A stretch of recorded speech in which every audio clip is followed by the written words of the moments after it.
After leaving my son at the airport, our trusted maid who served US for 10 years phoned. Don't go home, check the cameras.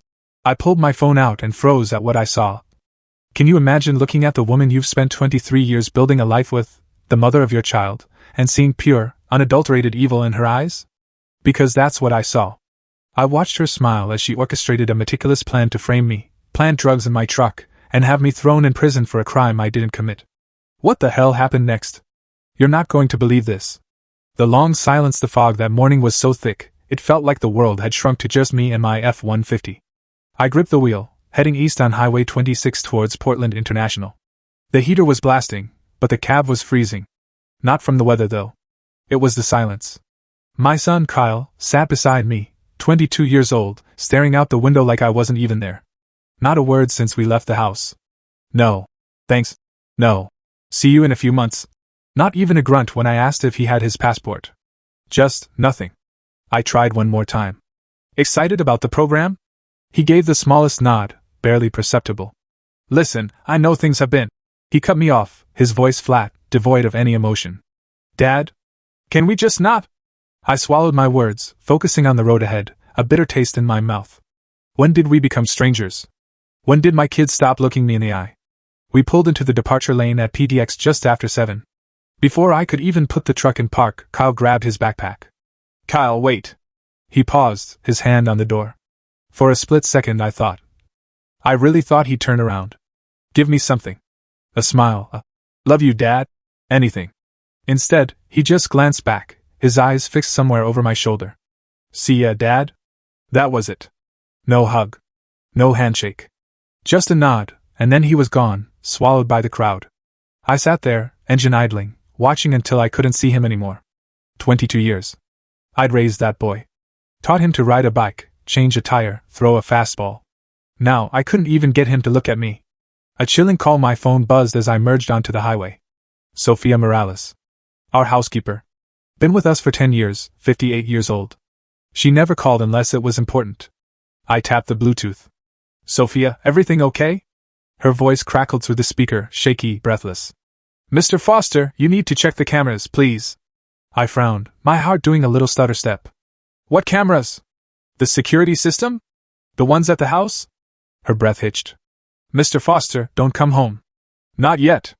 Find somewhere safe first. My pulse kicked into overdrive. Sophia, what happened? I can't explain over the phone. Just please check the cameras. Don't come home until you do. The line went dead. I immediately pulled into a park-and-ride lot, my hands suddenly unsteady. Sophia wasn't prone to dramatics. If she was calling like this, something was very wrong. I grabbed my phone and opened our security app. 4 cameras, front porch, driveway, backyard, garage. We'd installed them 2 years ago after some neighborhood break-ins. Victoria had insisted. The cold truth, I scrolled to the garage feed and hit rewind. Timestamp, 6:04 and 50 seconds a.m. Right after Kyle and I had left. The video loaded, and my blood turned to ice. There, in grainy black and white, was my F-150. Parked in the driveway where I'd left it last night. I'd driven Victoria's sedan this morning to take Kyle to the airport. 3 men stood next to it. I didn't recognize the first 2, dark jackets, ball caps pulled low. But the third one, him I knew. Marcus Kane. Early 40s, clean-cut, always in a suit. Corporate risk management specialist. Victoria mentioned him sometimes, said he worked on consulting projects with her company. I watched, mouth dry, as Marcus crouched beside my truck. One of the men handed him something, a black, shoebox-sized package, wrapped in duct tape. Marcus didn't hesitate. He slid underneath the driver's side. 90 seconds. His legs stuck out. Then he emerged. The package was gone. He pulled out his phone. 3 photos, driver's side, rear bumper, license plate. One of the men laughed, clapping Marcus on the shoulder. The other spoke into his phone, loud enough for the mic to catch. Done. He's finished. Just like she wanted. Just like she wanted. I replayed it. Then again. My fingers shook so hard I nearly dropped the phone. Marcus Kane, a man I'd met twice, planting something under my truck. Something they wanted the police to find. I switched to the front porch camera, rewound to 6:50 a.m. There. Victoria. Stepping out in her business suit, coffee mug in hand. She glanced toward the driveway where Marcus and the others worked. She didn't look surprised. Didn't call out. She smiled. A small, satisfied smile. Then she went back inside. A life shattered. I don't know how long I sat there. 10 minutes. 20. The fog pressed in, and I couldn't breathe. My wife. Victoria. 23 years of marriage. The mother of my son. The woman I'd built a life with, a home with. She just set me up. I didn't know what was in that package. Drugs, maybe? A tracker? Something illegal that would get me arrested the second I drove that truck. And Marcus had taken pictures. Evidence. Proof it was my vehicle. And Kyle. God, Kyle. That's why he wouldn't look at me this morning. That's why he'd been so cold. He knew. He had to know. My phone buzzed. Another call. Victoria. I stared at her name, my thumb hovering over the green button. For a second, I thought about answering. Asking her why. Screaming. Begging. Demanding an explanation. But then I remembered the smile. I let it go to voicemail. I sat in the silence, the fog thick around me, my hands gripping the steering wheel until my knuckles went white. I thought about the last 23 years. The life we'd built in that house on Skyline Boulevard. The barbecues with neighbors. Kyle's birthday parties. Christmas mornings. All of it a lie? Or had it always been real, and something changed? When? How did I miss it? Sophia's lifeline. My phone buzzed again. A text this time, from a number I didn't recognize. Mr. Foster, this is Sophia. I'm using my daughter's old phone. They're watching your phone. Meet me. I'll explain everything, but please don't go home. She sent an address. A rest stop off Highway 26, about 40 miles east. I stared at the message. Every instinct screamed that I should go to the police. Show them the footage. Let them handle it. But handle what? A package I hadn't seen, hadn't opened? A conversation I couldn't prove? My wife smiling in her own driveway. What crime had actually been committed yet? And if I went to the cops now, what would they find when they searched my truck? Whatever Marcus planted, that's what they'd find, and I'd be the one in handcuffs. No. I needed to know what I was dealing with first. I started the engine. The fog was lifting slightly. As I pulled back onto Highway 26, heading east toward the mountains, Portland disappeared into the mist. And for the first time in 23 years of marriage, I understood the truth. My wife had just tried to destroy me. And I had no idea how deep this went. What was in the package? I made a decision in that parking lot. If they wanted me to drive that truck, I needed to know what I'd be driving with. 30 minutes later I was back at PDX long-term parking. Level 3, where my F-150 sat exactly where I'd left it. I'd stopped at a drugstore first, latex gloves, Ziploc bags, a small toolkit. The cashier barely looked up. The garage was quiet. A few scattered cars, nobody around. I pulled the rental Camry into a spot 50 feet away, pulled on the gloves, and walked over. My heart hammered as I crouched beside the driver's side and looked underneath. There, behind the front wheel, well held with industrial duct tape, the black package. I peeled it away inch by inch until it came free. Heavier than it looked. I slipped it into a Ziploc and walked back to the Camry like I was carrying groceries. I drove to the top level, to a corner where security cameras have blind spots. 25 years as a facilities engineer. I know where they don't look. Then I opened it. 6 bags. White powder. Maybe 50 grams each. Black Sharpie on every bag. For transport, MK. Marcus Kane's initials. I didn't need to taste it. Cocaine. Or close enough.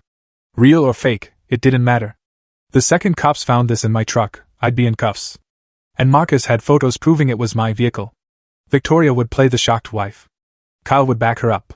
And I'd be gone. I photographed everything, then sealed it back up and shoved it under the passenger seat. My phone buzzed.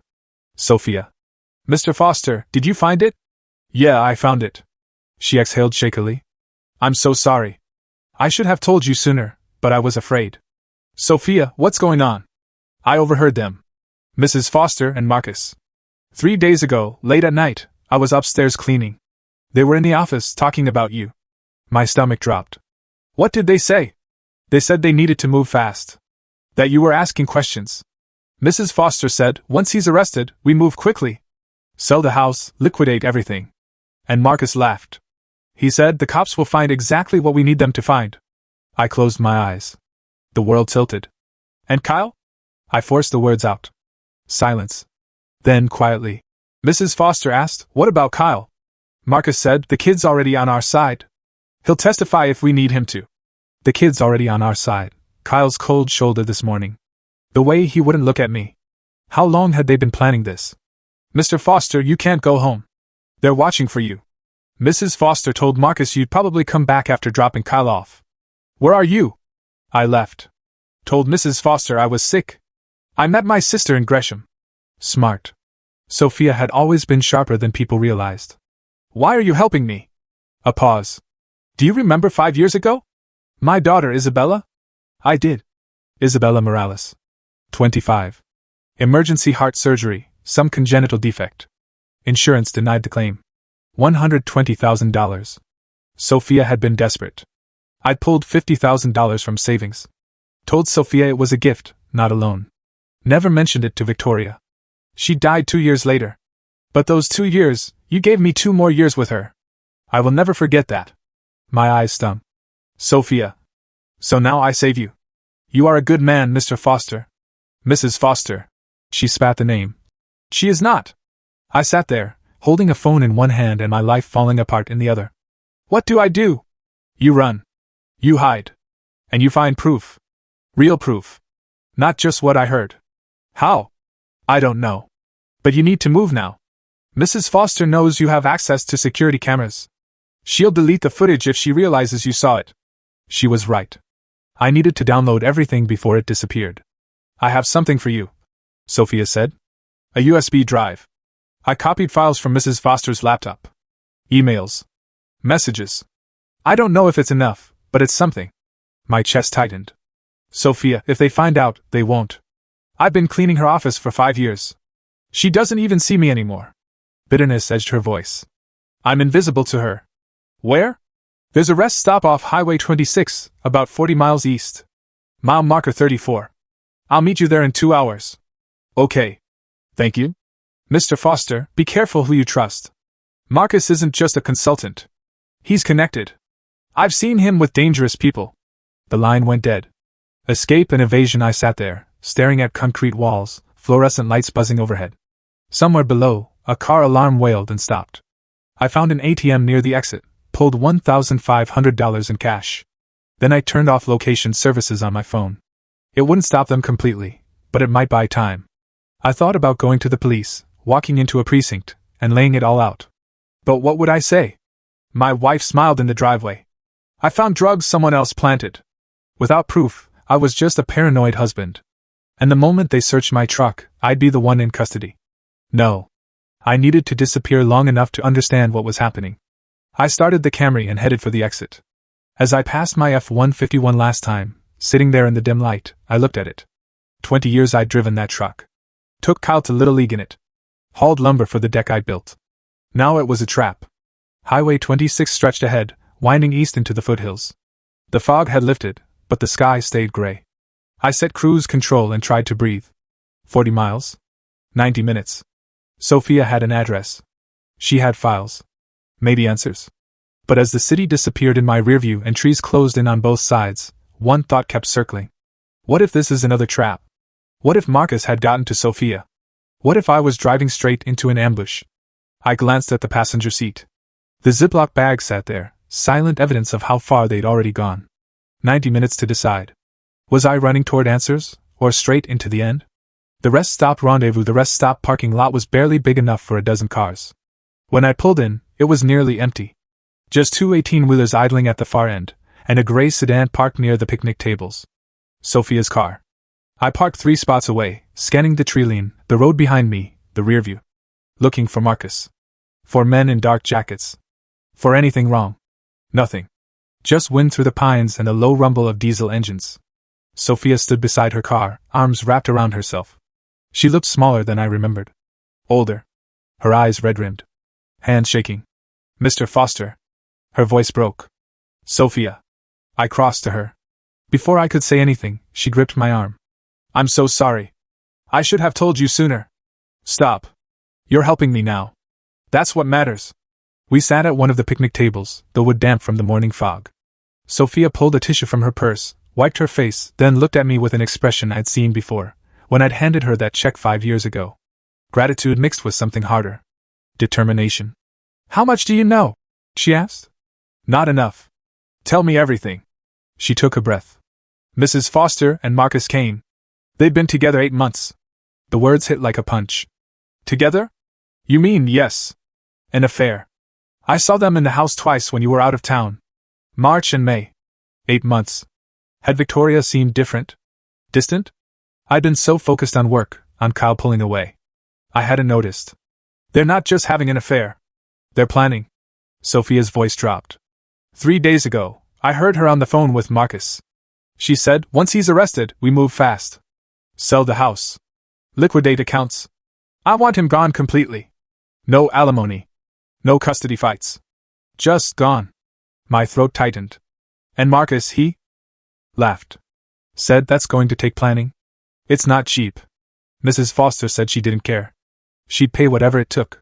23 years we'd built a life together, raised a son, and now she wanted me gone. Not divorced. Gone. What about Kyle? Sophia's face crumpled. Mrs. Foster asked Marcus, what about Kyle? He said, the kid's already on our side.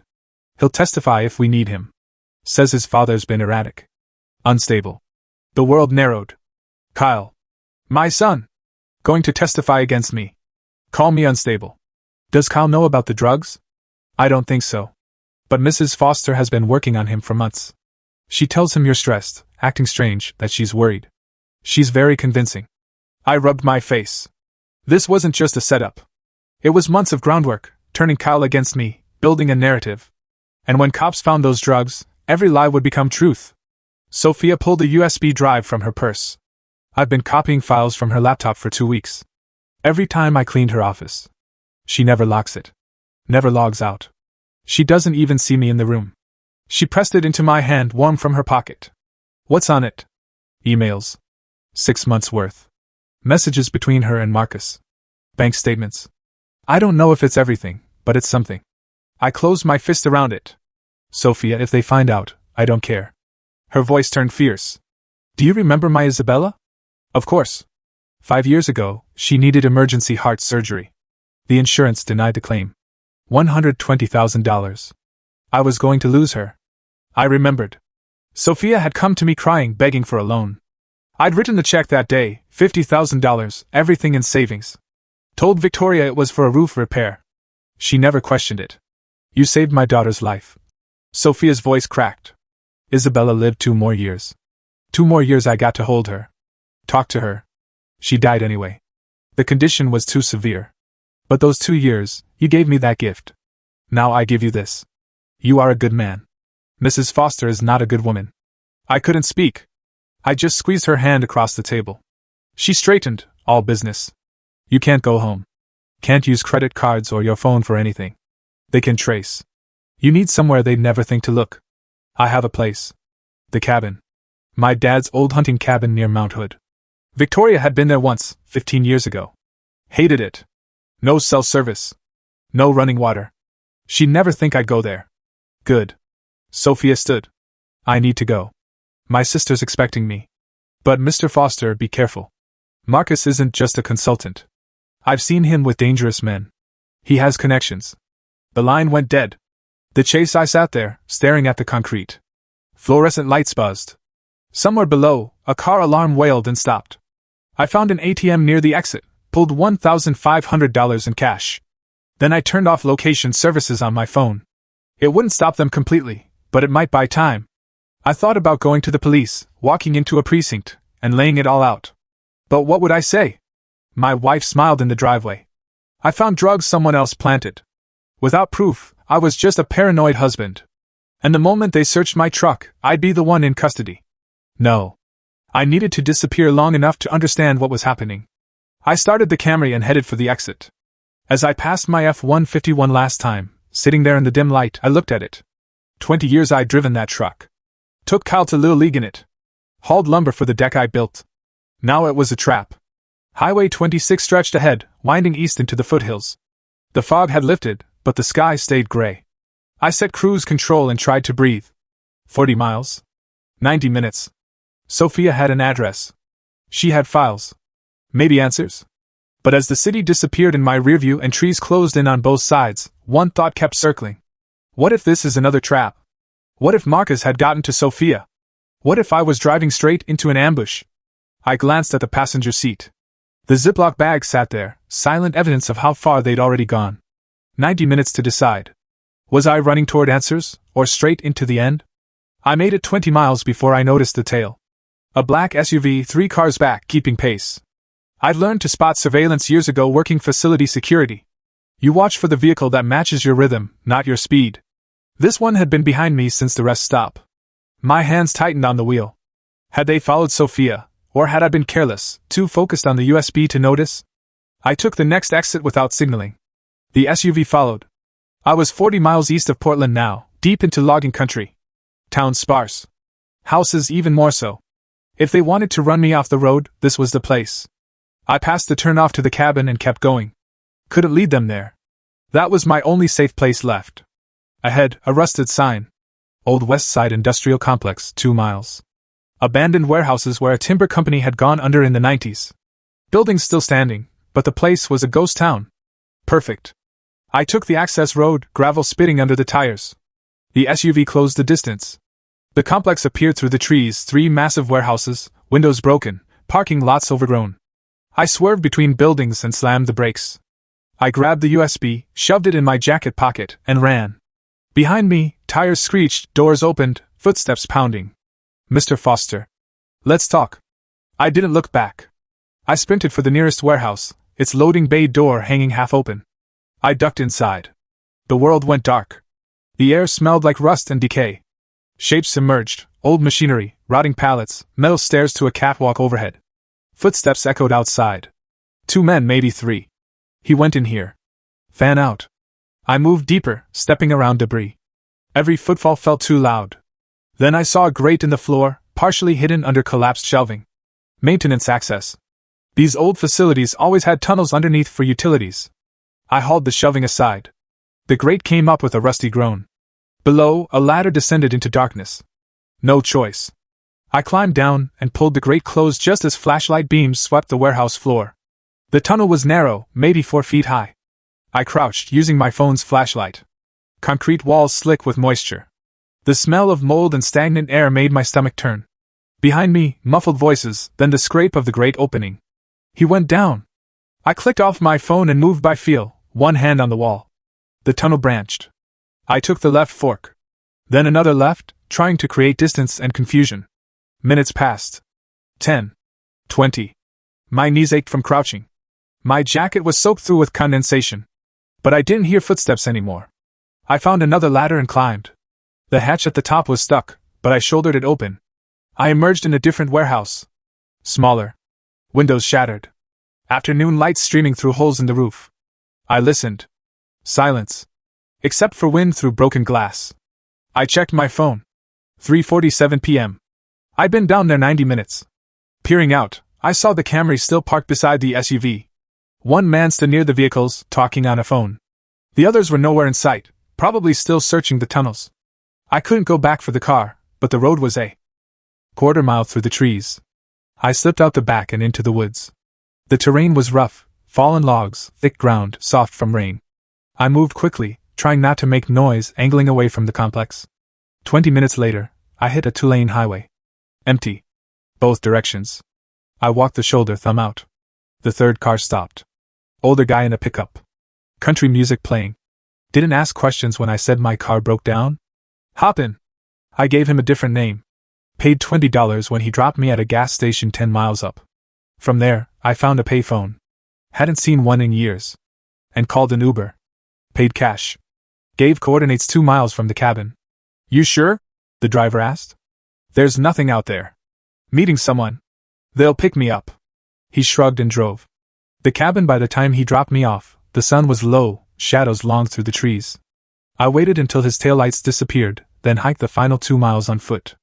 The cabin appeared as the last light bled from the sky. A small structure tucked into a clearing, surrounded by Douglas firs. The roof sagged in places. Windows dark. But it was standing. I'd been here twice. Once as a kid, when Dad brought me hunting. Once 15 years ago, when I thought about selling it and brought Victoria to see if it was worth anything. She'd taken one look, no plumbing, no electricity, miles from civilization, and told me to sell. I'd kept it anyway. Paid the property taxes every year. Never told her. Now I understood why. I found the spare key under a rock where Dad always kept it and let myself in. The door groaned. Inside, cold and stale air. I clicked on my phone's flashlight. Dust coated everything. The old wood stove. The table. 2 cots against the wall. But it was shelter. And it was mine. I locked the door, shoved a chair under the handle, and sank onto one of the cots. For the first time in hours, I let myself breathe. My hands were still shaking. My knees throbbed from crawling through those tunnels. I smelled like rust and mold and fear. But I was alive. And I still had the USB. I pulled it from my pocket and stared at it in the dim glow of my phone. 6 months of emails. Proof of what Victoria and Marcus were planning. Maybe enough to save myself. Or maybe just enough to get me killed. Outside, the wind moved through the pines. Somewhere in the distance, an owl called. I closed my eyes and listened to the silence. The cabin smelled of dust and old wood. For the first time in hours, I allowed myself to breathe deeply. But I knew this was just the beginning. Unveiling the treachery, morning light filtered through gaps in the shutters, thin and gray. I barely slept. Maybe 2 hours, in fragments, waking at every sound. But sleep wasn't the priority anymore. I sat at the dusty table, my laptop propped on a stack of old magazines, and plugged in the USB drive Sophia had given me. The folder opened, 317 files. 6 months of emails between Victoria and Marcus Kane. I started reading. The first dozen were mundane. Meeting times. Restaurant reservations. Inside jokes I didn't understand. Then the tone shifted. February *. We need to be careful. Nathan's asking about the withdrawals. March *. How much longer do we have to pretend? April *. I want him gone completely. I kept scrolling. Financial documents. Bank statements showing transfers I'd never authorized. A contract with a lawyer, Michael Reed, dated 2 months ago. Retainer, $15,000 from our joint account. And then, buried near the end, an email from Marcus to Victoria, sent 3 weeks ago. Package is ready. I'll plant it Monday morning after he leaves for the airport. Once the cops find it, we move fast. Sell the house within 48 hours. Liquidate everything. You'll have full control by the end of the week. Victoria's reply. And Kyle? Marcus. Already handled. The kid will testify that his father's been unstable. Between that and the drugs, no court will side with him. You'll be free and clear. I closed the laptop and sat there in the cold silence. Free and clear. They'd planned every detail. The drugs. The testimony. The asset seizure. This wasn't just a divorce. It was an execution. But now I had proof. Proof they'd conspired. Proof of the setup. Proof that might save me, if I could use it the right way. I thought about going to the police, walking into a station with a USB, and laying it all out. But what would they do? Investigate Victoria and Marcus? While I sat in a cell? No. I needed more than emails. I needed them on record. I needed video. Audio. Something undeniable. I needed to see what they were doing now. And that meant I had to go back. Not physically, not yet. But I could watch. I built that house 12 years ago. Installed the electrical and security systems myself.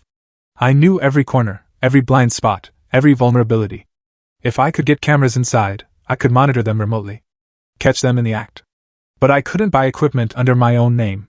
Couldn't ship anything to the house. And I sure as hell couldn't install it while Victoria was home. I needed help. An unlikely ally. I grabbed my phone, still off, still untraceable, and pulled up a contact I hadn't called in years. Henry Walker. 3 doors down. 63. Retired carpenter. We'd shared beers on his porch a few times, helped each other with yard projects. Good man. Quiet but solid. Would he help me now, or would he think I'd lost my mind? Only one way to find out.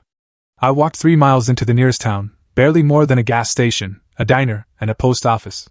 Found a cafe with free Wi-Fi. Ordered coffee I didn't drink, and opened my laptop. I created a new email account, something generic, untraceable.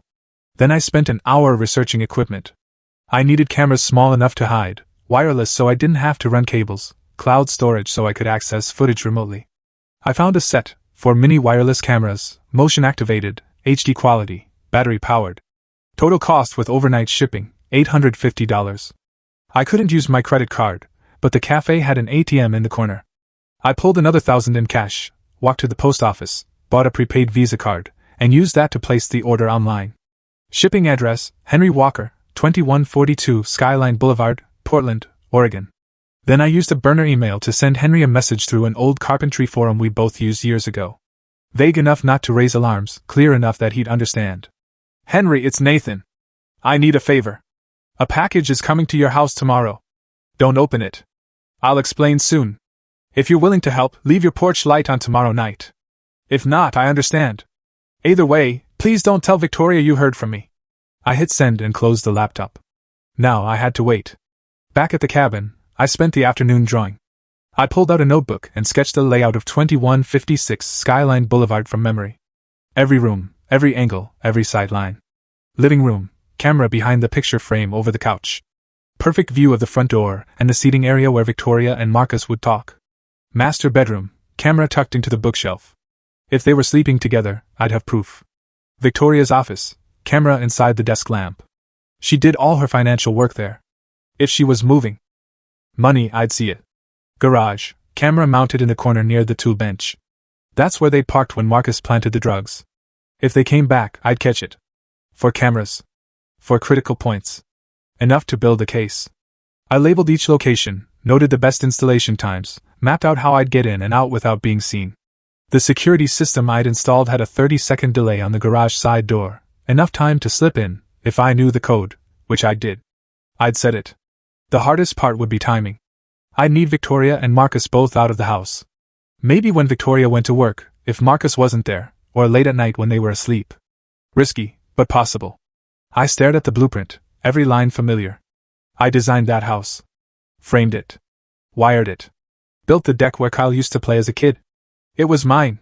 And now I was planning to break into it like a stranger. The sun dropped lower, shadows stretching across the cabin floor. I thought about Henry. About whether he'd help or turn me in. About whether I was putting him in danger just by asking. But I didn't have a choice. I couldn't do this alone. I folded the blueprint and tucked it into my jacket. Tomorrow, if Henry's porch light was on, I'd know I had an ally.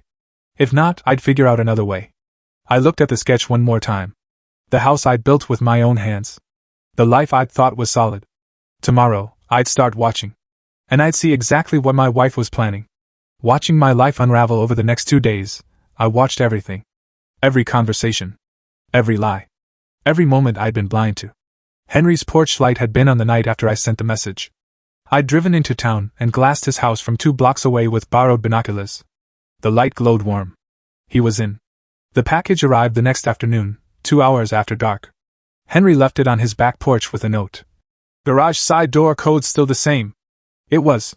I'd installed a backup entry during construction, a failsafe Victoria didn't know existed. Now, it was my way back in. I waited until 1:13 a.m. Victoria's bedroom light had been off for an hour. No cars in the driveway except hers. I parked 4 blocks away and walked through backyards. Henry met me at his fence, handed me the box without a word, just a nod. I mouthed, "Thank you," and disappeared. The side door opened silently. 30-second delay. I punched in the code, my birthday, the one Victoria never changed, and slipped inside. The house smelled the same. Coffee and lemon cleaner. But it felt foreign now, like trespassing in someone else's life. 4 cameras. 4 locations. I'd memorized the plan. Living room. I tucked the first camera behind the picture frame over the couch. View of the front door. The seating area. Office, inside the base of Victoria's desk lamp, angled out. She'd never notice. Bedroom, behind books on the top shelf, angled toward the bed. Garage, corner mount behind an old helmet. View of the side door and workbench. 45 minutes. I was out by 12:15 a.m. code reset. Door locked. Back at the cabin, I connected to the cloud storage. All 4 feeds came online. Green lights. I exhaled for the first time in hours. Now I could watch. The first footage came through the next morning. I sat at the table, laptop open, coffee going cold as I scrolled. 8:47 a.m. Victoria in the kitchen, on her phone. "I don't know where he is, Marcus. He hasn't come home." Marcus's voice through the speaker. "Good. That means the plan worked. He's probably in a holding cell. Or he ran. Either way, he's finished." Victoria laughed. "I almost feel bad. 23 years, and this is how it ends." "Don't. You said it yourself? He was holding you back. We're free now." They talked for 5 more minutes. Plans to list the house. Move money. Have Kyle come home early to make a statement about my erratic behavior. I watched Victoria smile as she hung up. Watched her pour more coffee, like she hadn't just dismantled my life. I saved the file and kept watching. 2:14 p.m. Victoria in her office. She opened a drawer and pulled out a small bottle. Unmarked. No label. Unscrewed the cap. Poured drops into a coffee mug. Added cream. Stirred. I zoomed in. The liquid was clear. Slightly viscous. My phone buzzed. Sophia. Mr. Foster. Did you see the footage? I'm watching now. What is that bottle? That's what I needed to tell you. I was a nurse in Mexico for 15 years. I recognize it. She keeps it hidden in the bathroom cabinet. I've seen her use it before. My chest tightened. Use it for what? For you. Every morning she made your coffee. Yes, I thought back. Yeah. For months, Victoria had insisted on bringing me coffee before work. Said it was quality time. What's in it? I'm not certain without testing. But from the dosage, I think it's a hallucinogen. Mild, long-term. It would make you seem unstable. Memory problems. Mood swings. Perfect for a custody case. The room tilted. She's been drugging me. I think so. For months. I took a sample last week and sent it to a lab. Results should come in a few days. I stared at the screen. At Victoria calmly stirring poison into my coffee. How long? I first noticed the bottle 6 months ago. 6 months. Every morning. No wonder I'd felt foggy lately. Forgetful. I thought it was stress. Age. But it was her, building a case that I was losing my mind. Thank you, Sophia. Be careful. If she realizes you know. I will. I hung up and kept watching. Kyle, my son, upon 6:18 p.m. Victoria in the living room. FaceTime. Kyle's name on the screen. She answered, smiling. Hi, sweetheart. Kyle appeared. Tired. Stressed. Mom, I've been thinking. Are we sure about this? About Dad? Victoria's smile didn't falter. Kyle, we've talked about this. Your father's been unwell for a long time. You just didn't see it. I know, but I don't remember him being that bad. That's because he hid it well. But I've been living with it. The mood swings. The paranoia. I'm scared, Kyle. Kyle hesitated. Then, slowly. We can start fresh. You and Marcus. A real family. Kyle's face flickered. Something I couldn't read. Doubt. But then he forced a smile. Yeah. Okay. I love you, sweetheart. Love you too, Mom. The screen went dark. I sat there, staring at the frozen image of my son's face. 22 years old. The kid I'd taught to ride a bike, throw a curveball, change a tire. And he believed her. I thought about all the moments I'd missed. The times I'd worked late, focused on building the business, providing for the family. I thought I was being a good father. Giving them security. Stability. But somewhere along the way, Victoria had filled the space I left empty. She'd rewritten the narrative. Made herself the victim. And me the villain. And Kyle, away at school, only hearing her side, he didn't stand a chance. I remembered something from years ago. Kyle was maybe 10. We were in the garage, working on his bike. He'd asked me, Dad, how do you know who to trust? I told him. You trust the people who show up. The ones who keep their promises. I'd shown up for 18 years. Every game. Every recital. Every parent-teacher conference I could make. But these last few years, I'd been stretched thin. Working double shifts to keep the business afloat after the recession. Missing dinners. Missing calls. And Victoria had been there.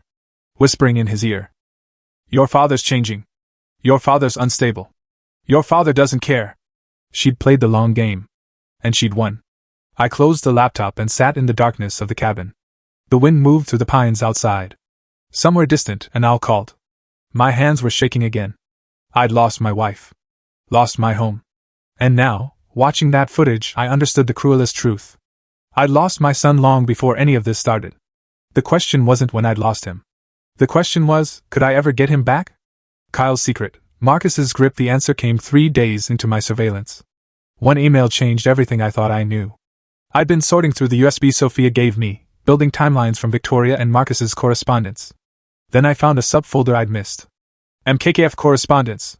83 emails. Marcus Kane and Kyle Foster. The first was dated 3 months ago, April 2nd. From Marcus Kane. Subject. Checking in. Kyle, your mom mentioned you've been stressed. College is tough. If you need someone to talk to, someone outside the family drama, I'm here. No judgment. Marcus. I stared at the screen. Marcus had positioned himself as Kyle's ally. April 12th, Kyle's reply. Thanks. Yeah, things have been rough. I made some mistakes. Gotten over my head with something I can't talk about. I'm trying to handle it on my own. Kyle. April 15th, Marcus again. I've been in tight spots before. If it's financial, I have resources. Whatever it is, I won't tell your parents. Let me know. Financial. The next email had an attachment. KF Debt Summary.pdf. I opened it. Offshore gambling site. Total outstanding balance, $80,000. Kyle's name at the top. 8 months of transactions. Small bets becoming bigger losses. $80,000. My son had been drowning, and I hadn't known. April 20th, Marcus's pitch. I saw the statement. I can make this go away. I have connections who can erase debt like this if the right incentives are in place. But I need you to do something for me in return. April 28th, Kyle asked the question that sealed everything. What do you need me to do? Kyle. Marcus replied within an hour. Your parents are going through a rough patch. Your mom's scared of your dad's mood swings, his paranoia. If things go to court, she needs someone who can speak honestly about what they've seen. You don't have to lie. Just tell the truth about how your father's been changing. In exchange, I'll take care of your debt. $20,000 up front. The rest after everything's settled. Sound fair? I felt sick. Marcus had found Kyle's weakness and exploited it. May 6th, Kyle hesitated. I don't know. This feels wrong. My dad's distant, yeah, but unstable? That's a strong word. Kyle. Marcus's reply was cold. Think about what's at stake. That debt. The people you owe won't wait forever. They're already asking questions. When they come collecting, they won't be polite. I'm offering you a way out. $20,000 wired tomorrow. Just say yes. The next attachment, bank transfer confirmation. $20,000 sent to Kyle's account. Marcus had paid him. May 15th, Kyle tried to back out. I've been thinking about this. I'm not sure I can go through with it. My dad and I haven't been close, but he's still my dad. I don't want to be the reason he loses everything. Can we talk? Kyle. Marcus's response was ice. Kyle, you took $20,000. That money's already gone to pay your debt. If you back out now, I can't protect you. The people you owe will come for you. They won't care that you're a college kid who made a mistake. You're in this now. The only way out is through. Don't let us down. The last email. 2 weeks ago, June 4th. I'm in. But I hate this. Kyle. I closed the laptop. Kyle wasn't a villain. He was a victim. A 22-year-old who'd made bad choices, gotten desperate, and been manipulated by someone who knew exactly how to weaponize shame and fear. Marcus had paid Kyle just enough to make him complicit, then threatened him into compliance. And Kyle, believing he was protecting his mother from a man who was falling apart, had agreed. Because he didn't know the truth. Didn't know about the drugs in my truck. Didn't know about the affair. Didn't know this was all a conspiracy to destroy me. He thought this was just a messy divorce. He had no idea he was helping them commit fraud. I thought about calling him right now, telling him everything. But he'd think I was paranoid. Exactly what Victoria had conditioned him to believe. No. I needed proof he couldn't deny. I saved every email. Every transfer. Every threat. Marcus had thrown Kyle an anchor disguised as a life preserver. My son wasn't the enemy. He was another victim in their plan. I stared at Kyle's last message. I'm in. But I hate this. He hated it. Part of him knew this was wrong, which meant maybe I could still reach him. But first, I needed more than emails on a USB drive. I needed to know how deep Marcus's network went. How many others he'd manipulated this way. I needed someone who could dig deeper than I could alone. I needed help. Real help. Tomorrow I'd make the call. But tonight, I sat in the cabin and grieved for my son. Not lost to betrayal, but to fear and manipulation. Kyle had been trapped, used, and I'd been too blind to see it. The question now wasn't whether I could forgive him. The question was, could I save us both? Chris Manning, and the bigger picture, I needed help. Real help. Someone who could dig deeper than I ever could. Chris Manning. We'd met 12 years ago on a job site. He was installing network infrastructure. I was wiring the building. We'd stayed in touch. He'd helped me set up the security system at the house. Freelance IT specialist. 35. Sharp as hell. The kind of guy who asked questions only when he needed to. I walked 3 miles into town, found a cafe with Wi-Fi, created a new email account, and sent Chris a message. Chris, it's Nathan. I need your help. Can't explain over email. Call this number if you're willing to talk. I included the burner number and hit send. 20 minutes later, the phone buzzed. Nathan. Chris's voice was cautious. Where the hell are you? Victoria called me last week, asking if I'd heard from you. My chest tightened. What did you tell her? Nothing. Said I hadn't talked to you in months. A pause. What's going on? Chris, I need you to access my wife's email and financial accounts. Silence. Then, Jesus, Nathan, that's not gray. That's illegal. I know. But she's been setting me up. Planted drugs in my truck. Been drugging me. Planning to take everything. I have some proof, but I need more. Send me what you have. If you're telling the truth, I'll help. I emailed him. Footage clips. Email screenshots. The photo of the drug package with Marcus's initials. 10 minutes later, Chris called back. Holy shit. This is real. Yeah. Okay, I'm in. What do you need? Everything. Her emails, bank records, texts, anything that shows what she and Marcus Kane have been planning. Give me 24 hours. Chris, if they find out, they won't. I know how to stay invisible. The next 24 hours crawled. I watched camera feeds. Took notes. Couldn't sleep. My mind spun through scenarios. What if Chris got caught? What if Victoria realized someone was accessing her accounts? But at 8:47 p.m. the next night, my phone buzzed. I'm sending you a file now. Encrypted. Password is your dad's birthday. The file downloaded. Over 2 gigabytes. Inside folders. Hundreds of them. Victoria/Marcus emails. Financial records. Text messages. Legal documents. I started with the emails. Over 500 messages spanning 6 months. 4 months ago. Victoria to Marcus. I want him gone completely. No alimony. No custody fights. Just gone. Marcus. That's going to take planning, and it's not cheap. Victoria. I don't care. I'll pay whatever it takes. 3 months ago. Marcus sent a detailed plan, drug setup, financial manipulation, Kyle's testimony, timeline for asset liquidation. Victoria's response. Perfect. When do we start? 2 months ago. Marcus to Victoria. I've made contact with Kyle. The kid's in deep with gambling debts. I can use that. Victoria. How much? Marcus. $80,000. I'll pay off $20. Tell him I'll cover the rest after the divorce. Victoria. You're sure he won't tell Nathan? Marcus. The kid's too ashamed. And I've made sure he thinks Nathan would never forgive him. They'd been planning this together, using Kyle like a chess piece. I opened the financial records next. Transfers I'd never authorized. $47,500 moved from our joint account to Victoria's private account 3 weeks ago. Another $20,000 to Marcus's account 2 months ago, the same money he gifted Kyle. She'd used my money to buy my son's cooperation. Legal documents. A contract with Michael Reed. $15,000 retainer. Dated 2 months ago, from our joint account. Notes. Prepare defamation case. Established pattern of erratic behavior. Testimony from spouse and son should be sufficient for emergency custody and asset freeze. Then I saw it, buried in another folder. A psychiatric evaluation form, partially filled out. My name at the top. Patient, Nathan Foster. Preliminary diagnosis, paranoid personality disorder with depressive episodes.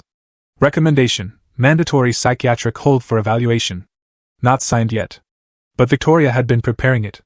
Not just divorced. Not just broke. Locked up. I closed the laptop and sat in darkness. They'd planned everything. The drugs to make me seem unstable. The money transfers. Kyle's testimony. The psychiatric hold to strip away any credibility I had left. If they'd succeeded, I'd be in a cell right now. Jail or psych ward.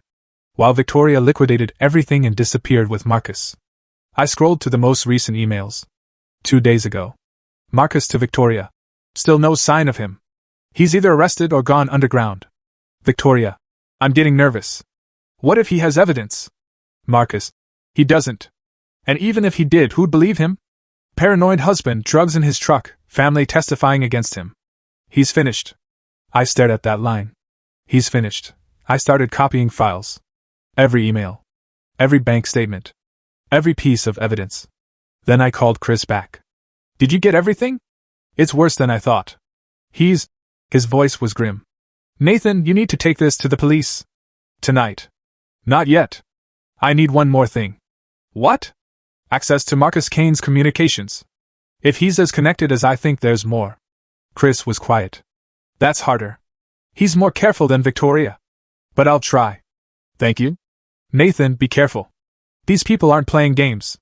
Neither am I. I hung up and looked at the screen. At the evidence stacking up.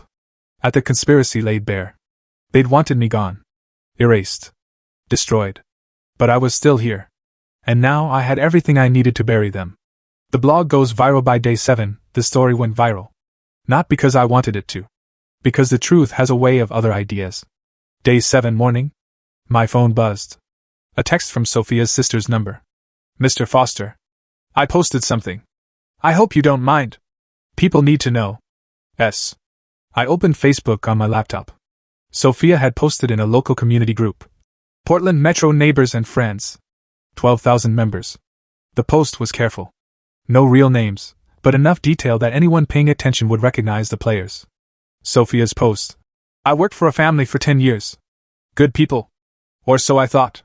The wife is having an affair with a consultant. Together, they framed the husband, planted drugs in his truck, drugged his coffee for months, manipulated their son into testifying against him. They planned to steal everything and have him committed to a psych ward. I have proof. Emails, bank transfers, video footage. This man is innocent, and he's running for his life because no one will believe him. She attached a single screenshot, an email from Victoria to Marcus. Date visible. Subject line. Once he's arrested, we move fast. Within 6 hours, the post had 523 shares. Comments poured in. Who is this? Someone needs to call the police. This is insane. If this is real, that woman belongs in prison. I think I know who this is. If it's the family I'm thinking of, the husband is a good man. I've met him. Then 2 hours later, a comment that made my chest tighten. Henry Walker. I know exactly who this is, and I'm standing with him. Henry, my neighbor, the man who'd helped me without asking questions, now publicly declaring his support. Replies flooded his comment. Henry, is this the guy 3 doors down from you? The one with the blue F-150? Sean. I always liked that guy. Quiet but solid. The story was out. Not the whole truth yet, but enough to make people pay attention. That afternoon, Chris called. Nathan. I did something. Don't be mad. What did you do? I built a blog. Anonymous. Posted the evidence. Emails, footage, bank records. Everything we have. It's called A Father's Fight.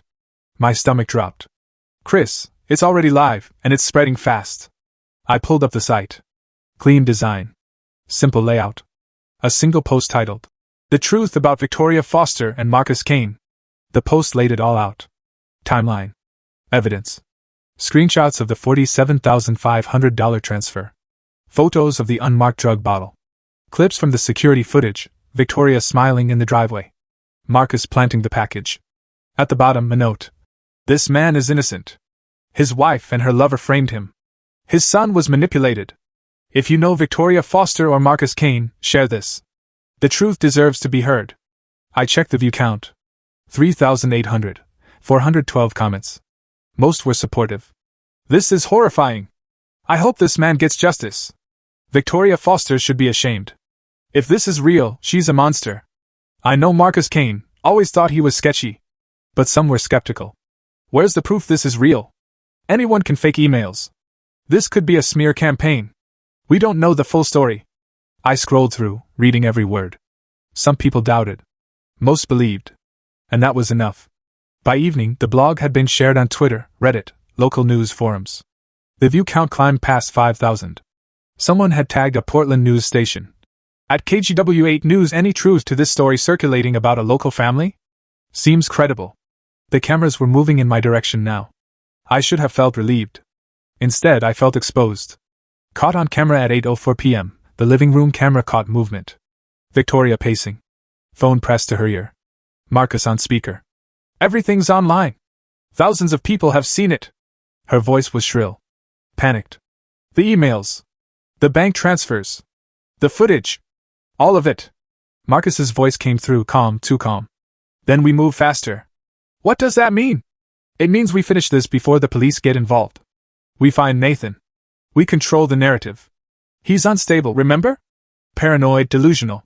This blog, it's exactly what a man having a breakdown would do. Victoria exhaled shakily. What if people believe him? They won't. Not if we move now. Call your lawyer. Tell him Nathan's been making threats. Say you're scared. File a restraining order. By tomorrow morning, he'll be the one they're looking for, not us. And Kyle stays out of it. The kid doesn't know anything. Keep him in the dark. The call ended. Victoria sat on the couch, staring at her phone. For a moment, she looked small, frightened. Then she pulled up her contacts and started dialing. I saved the footage and sent it to Chris. Post this now. 20 minutes later, it was live. A new update on the blog. Victoria Foster panics, caught on camera. The clip spread even faster than the first post. By midnight, the blog had 12,000 views. 800 comments. News outlets were picking it up. At PDX Scanner developing viral story, alleges drug planting, financial fraud and local family dispute. Police investigating. I sat in the cabin, laptop open, watching the numbers climb. Sophia texted again. Mr. Foster, people are talking. They believe you. You're not alone. S. I read the comments. Strangers defending me. Neighbors I'd never spoken to vouching for my character. People sharing the blog, demanding justice. Henry Walker posted again.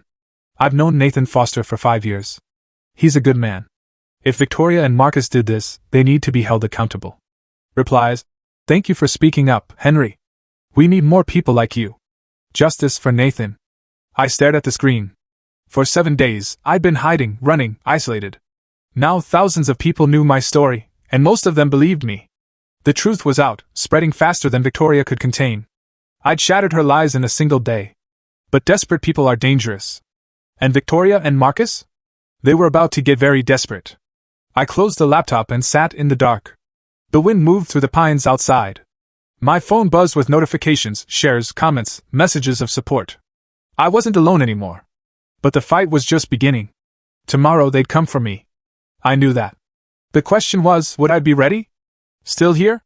Drop a 1 below. ***, quick heads up, this is where everything comes together. You've seen the betrayal, the manipulation, the incredible lengths people went to destroy me. Now watch what happens when I finally confront them, live, in front of thousands. The showdown. I needed backup. If I was going to confront them, I couldn't do it alone. I called Henry Walker. The phone rang twice. Nathan. Henry, I saw your comment. I read the blog. All of it. His voice was steady. What do you need?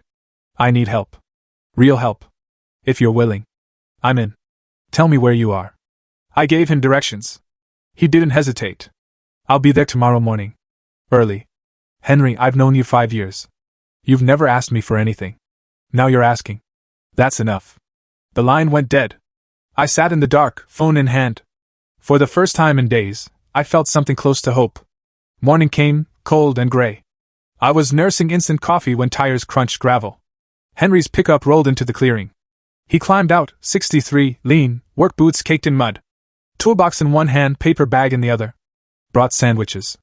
Figured you weren't eating much. I took the bag. Turkey and Swiss. My throat tightened. Thanks, Henry.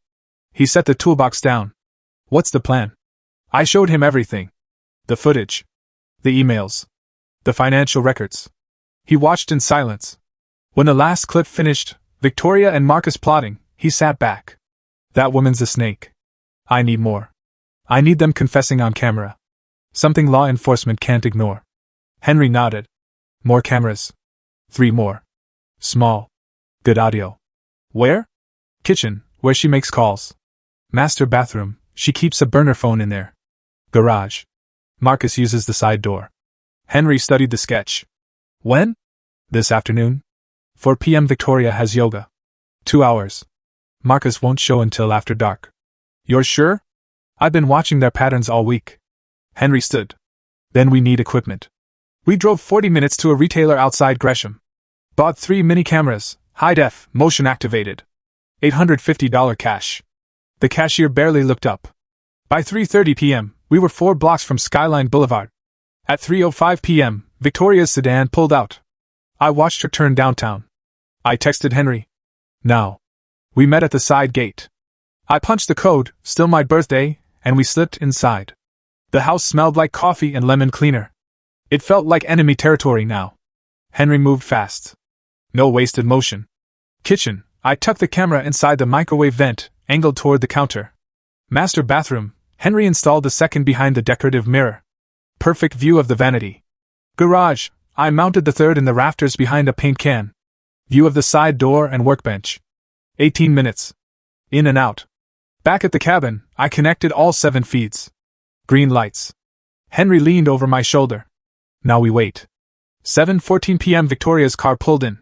I watched her walk inside, drop her gym bag, check her phone. Then she dialed. The kitchen camera caught everything. Marcus, we need to meet. Tonight. Marcus's voice through the speaker. What's wrong? The blog. Police called today. They're asking questions. They want bank records. What did you tell them? I told them Nathan's been threatening me, that he's unstable. I filed a restraining order this afternoon. Good. That buys us time. Time for what? The whole city's seen that blog. Then we finish this tonight. I'll be there at 9 o'clock. Victoria poured wine. Her hands shook. I saved the clip.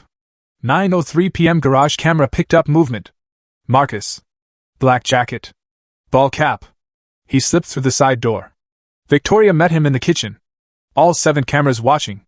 Did anyone see you? No. Park 2 blocks over.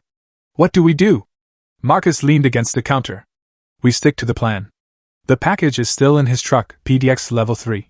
Cops find it. We give an anonymous tip. Nathan gets arrested. This goes away. Victoria shook her head. But the blog makes him look desperate, paranoid. Exactly what we've been saying. His own evidence works against him. And Kyle? Kyle testifies. Just like we planned. The kid's in too deep to back out. Victoria looked down. I didn't think it would get this complicated. Marcus smiled. It's only complicated if we panic. Stay calm. Follow through. And in 2 weeks, this is over. You'll have the house. The accounts. Nathan in a cell. What about the cameras? The footage? Bates, our lawyer, says Nathan doctored the videos. Deep fake. No court will accept it. Victoria nodded slowly. Okay. Marcus pulled her close, kissed her forehead. Trust me. I've done this before. I froze. Victoria pulled back. What do you mean? Marcus shrugged. I've helped people clean up messy situations. This isn't my first rodeo. How many times? Does it matter? Victoria stared. Doubt flickered across her face. Then she looked away. No. I guess not. They talked another 30 minutes. Details. Timeline. Contingencies. Every word recorded. At 11:06 p.m., Marcus left. Victoria locked the door and poured more wine. I sat back. Henry beside me. They just confessed. He said quietly. Yeah. 7 cameras. 2 hours of footage. Every crime laid bare. Victoria admitting false restraining order. Marcus confirming drugs planted. Both discussing framing me. Manipulating Kyle. Covering tracks. It was over. I had everything. Henry looked at me. You calling the police? Not yet. Then what? I pulled out my phone, scrolled to Kyle's contact. My thumb hovered. I need to call my son first. Henry nodded. He deserves to know. Redemption or another betrayal? I stared at Kyle's name. 22 years old. 800 miles away. Believing his father was dangerous. I hit dial. Once. Twice. Kyle answered. Dad? His voice uncertain, guarded. It cracked something inside me. Kyle, I need you to listen. I need you to hear the whole truth. Silence. And then I need you to come home. The message came through on day 9, 5:17 p.m. From Kyle Foster. Dad, can we meet? I need to explain everything. Please. I stared at the screen. My hand shook. Kyle. My son. Reaching out. I called immediately. He picked up on the first ring. Dad. His voice cracked. I hadn't heard him sound like that since he was 12. Kyle, where are you? Portland. I flew in this morning. I'm at a hotel near PDX. Mom doesn't know I'm here. My chest tightened. Why did you come back? Silence. Then, quietly, because I saw the blog. I closed my eyes. Dad, I need to tell you everything in person. Can we meet? Where? Anywhere you want. I need you to hear my side. I thought about the cabin. Isolated. Safe. But also 2 hours from the city. There's a diner off Highway 26, mile marker 42. Sunrise Cafe. Can you be there in an hour? I'll be there. Dad, I'm so sorry. The line went dead. I grabbed my jacket. Henry looked up from the laptop. What's happening? Kyle's here. In Portland. He wants to meet. Henry stood. You want me to come? I shook my head. This is something I need to do alone. He nodded. Be careful. I drove fast. 40 minutes on dark mountain roads. The diner appeared through the trees. Neon sign flickering. Half the parking lot empty. Kyle's rental car sat near the entrance. Oregon plates. Engine still ticking. I parked beside it and walked inside. He was in a back booth, hood up, head down. When he saw me, he stood. Then froze. For a moment, we just stared at each other. Then I crossed the room and pulled him into a hug. He broke. Collapsed against me. Sobbed into my shoulder the way he used to when he was little. I'm sorry, Dad. I'm so sorry. I held him tight. It's okay. I know. I know everything. We sat. The waitress brought coffee. Neither of us touched it. Kyle wiped his face. Looked at me. You saw the emails. All of them. He flinched. Then you know what I did. I know what Marcus did. I know how he manipulated you. Kyle shook his head. I should have seen it. I should have told you about the debt. Why didn't you? He stared at his hands. Because I was ashamed. Because I thought you'd be disappointed. You always had everything together. Good job. Strong. I didn't want you to know I'd screwed up that bad. Kyle, you're 22. Everyone screws up. Not like this. His voice broke again. $80,000. Dad, I was gambling online for almost a year. It started small. Then I couldn't stop. By the time I realized how deep I was, it was too late. I reached across the table, squeezed his hand. When Marcus offered to help, I thought it was a gift. He said he cared about Mom, that he wanted to help the family. He paid $20,000 upfront, said the rest would come after I testified. What did he tell you to say? Kyle looked up. That you'd been acting erratic. Mood swings. Paranoia. He said Mom was scared. That she needed support in court. And you believed him. Yeah. Because Mom backed it up. She called me every week. Told me you were changing. That she was worried about you. That she needed me to be honest if it came to a divorce. I thought about the footage. Victoria on FaceTime, manipulating Kyle with every word. Did you know about the drugs? Kyle's head snapped up. What drugs? The drugs Marcus planted. Cocaine in my truck. 6 bags, 50 grams each. They were going to frame me. Kyle went pale. No. God, no. I didn't know anything about that. Did you know about the affair? He stared. What affair? Your mother and Marcus. They'd been together 8 months. Kyle looked like I'd punched him. No. That's not possible. I pulled out my phone. Showed him the footage. Victoria and Marcus in the kitchen. Kissing. Planning. Laughing about how I'd be. Finished.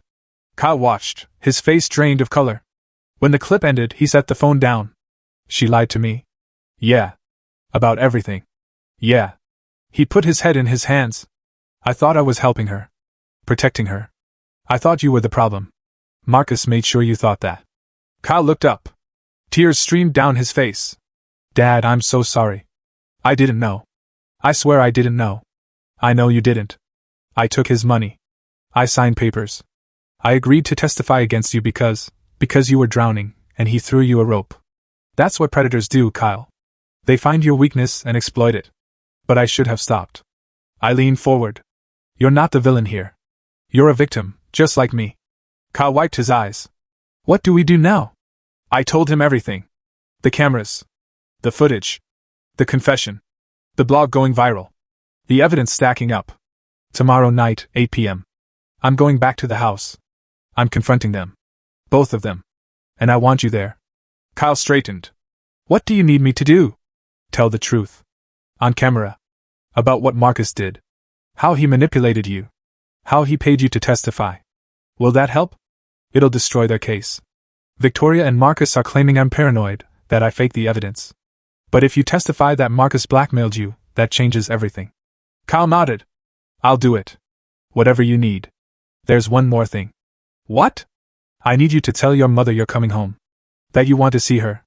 Set up a meeting for tomorrow night. Why? Because if she thinks you're still on her side, she won't see it coming. Kyle hesitated. Then he pulled out his phone. Typed a message. Mom. Hey. I'm flying back tomorrow. Can we meet at the house 8 p.m.? I need to talk to you about everything. Love you? Victoria's reply came within minutes. From Mom, of course, sweetheart. I'll be here. Can't wait to see you. Love you too. Kyle set the phone down. She has no idea. Good. We sat in silence for a moment. Then Kyle looked at me. Dad, I know I messed up, but I want to fix this. I want to make it right. You already are. He shook his head. No, I mean, really fix it. I'll testify against them. I'll go to the police. I'll tell them everything Marcus did. Kyle, I'm in debt to a gambling site. I took money under false pretenses. I'm probably going to get in trouble, but I don't care. I just want you to know I'm on your side now. I reached across the table again, gripped his shoulder. We'll figure it out. Together. Kyle nodded, eyes wet. Tomorrow night. 8 p.m. Tomorrow night. I drove back to the cabin. When I walked in, Henry looked up. How did it go? He's in. Tomorrow night, we end this. Henry stood. You ready? I thought about Victoria's smug smile. Marcus's cold calculation. Kyle's tears. Yeah. I'm ready. I texted Victoria from a burner phone. Message. We need to talk tomorrow, 8 p.m. at the house. Her reply came fast. From Victoria. Fine. But I'm bringing my lawyer. I smiled. Reply. Bring whoever you want. This ends tomorrow. I set the phone down. Henry handed me a beer. What's the play? Kyle arrives first. Acts like he's there to support. Victoria. Then I show up. Cameras rolling. We confront them with everything. Marcus. Victoria. All of it on record. And if they run? They won't. Victoria thinks she's in control. Marcus thinks he's untouchable. They'll stay. They'll try to talk their way out. And that's when you bury them. That's when we bury them. Henry raised his beer. To tomorrow. I clinked bottles with him. To tomorrow. I looked out the cabin window. The trees were dark against the sky. Somewhere out there, Victoria was planning. Marcus was scheming. But they didn't know what was coming. Kyle would land early.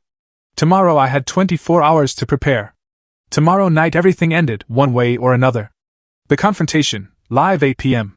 I stood in my living room for the first time in 10 days. The house felt like it belonged to someone else, but it was mine. I built it. And tonight I was taking it back.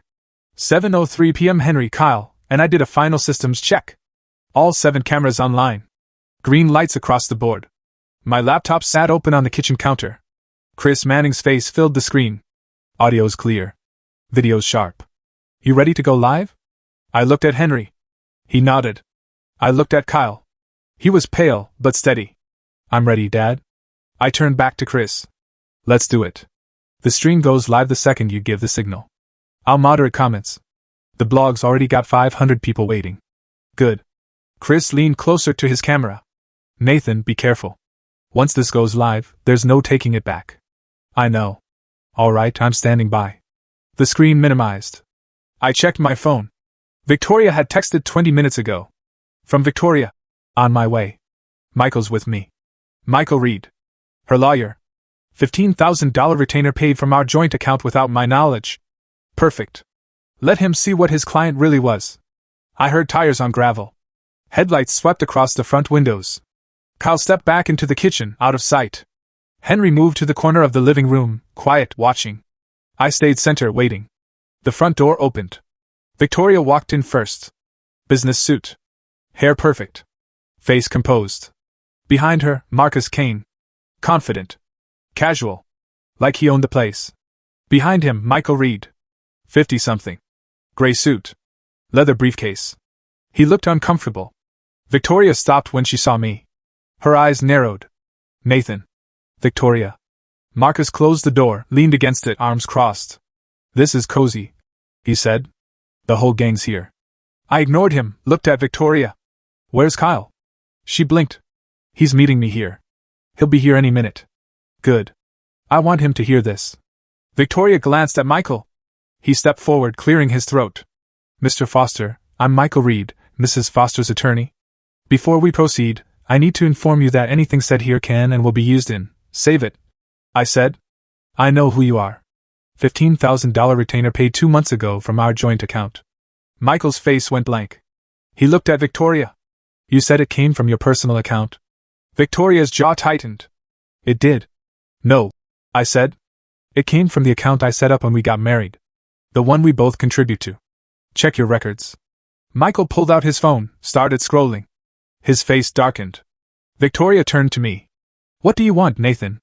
I want the truth. She laughed, cold, sharp. The truth is, you've been harassing me for weeks. Threatening me. I have witnesses. I have a restraining order. You filed that yesterday, after the blog went live. Her smile faltered. I pulled out my phone, tapped the screen. Chris, we're live. On my laptop, a notification popped up. Live stream active. 200 viewers. Victoria's eyes flicked to the screen. What is that? That, I said, is 1,500 people who've been following this story, and now they're watching live. Her face drained. Marcus pushed off the door. Turn it off. No. He stepped forward. Henry moved from the corner, a solid blocking presence. Marcus stopped. I turned back to Victoria. You've been telling people I'm unstable. Paranoid. Erratic. So let's talk about that. I opened my laptop, pulled up a video file. This is footage from our security system. March 15th, 6:45 a.m. I hit play. The screen showed Marcus and two men standing beside my F-150. Marcus crouching. Sliding a black package underneath. Emerging. Taking photos. One man's voice clear through the mic. He's finished. Just like she wanted. The live stream chat exploded. Asterisk, is that real? Oh my God! She set him up. Asterisk. Victoria stared at the screen. That's evidence. I said. 6 bags of cocaine. 50 grams each. Planted under my truck by Marcus Kane. Marcus's face was stone. That's not me. I zoomed in. Froze the frame. Marcus's face, clear as day. It's you. The viewer count jumped. 2,800 viewers. Michael Reed was scrolling through his phone, face pale. Mrs. Foster, you told me your husband was fabricating. He is. Victoria's voice cracked. He doctored those videos. Deep fake. You can't trust. I played the next clip. Victoria in the kitchen. April 20th. Pouring drops from an unmarked bottle into a coffee mug. Stirring. Setting it on the counter where I always grabbed my morning coffee. The chat went wild. Asterisk, she's poisoning him. Call the police. This is insane. Asterisk, I paused the video. That bottle contains a mild hallucinogen. Administered daily for 6 months. Designed to make me seem unstable. Forgetful. Paranoid. Michael Reed closed his briefcase. Mrs. Foster, I can't represent you if... Shut up, Michael. Victoria snapped. The room went silent. I played the next clip. Victoria and Marcus in the living room 2 nights ago. Victoria. The blog. Everyone's seen it. The police called. Marcus. Then we finish this. The package is still in his truck, PDX level 3. Cops find it. We give an anonymous tip. Nathan gets arrested. Victoria. And Kyle? Marcus. Kyle testifies. Just like we planned. The viewer count hit 30,200. Michael Reed stood. I'm done. Mrs. Foster. I'm withdrawing as your counsel. Effective immediately. He walked out. The front door slammed. Victoria's face crumbled. She looked at Marcus. Do something. Marcus's eyes were cold. Calculating. Turn off the camera, Nathan. No. You're making a mistake. The only mistake I made was trusting you. Victoria turned to the laptop, lunged for it. Henry stepped in. Caught her wrist gently but firmly. Ma'am, don't. She jerked back, breathing hard. Mascara smudged. I looked at the camera. At the 30,800 people watching. My name is Nathan Foster. For the past 10 days, I've been in hiding. My wife, Victoria Foster, and her lover, Marcus Kane, planted drugs in my truck, drugged my coffee for months, manipulated my son into testifying against me. They planned to have me arrested, committed, and stripped of everything I own. I turned back to them. And now the whole world knows. Victoria's hands shook. Marcus stood silent, watching, waiting. I turned toward the kitchen. Now Kyle, come out here. The room went dead silent.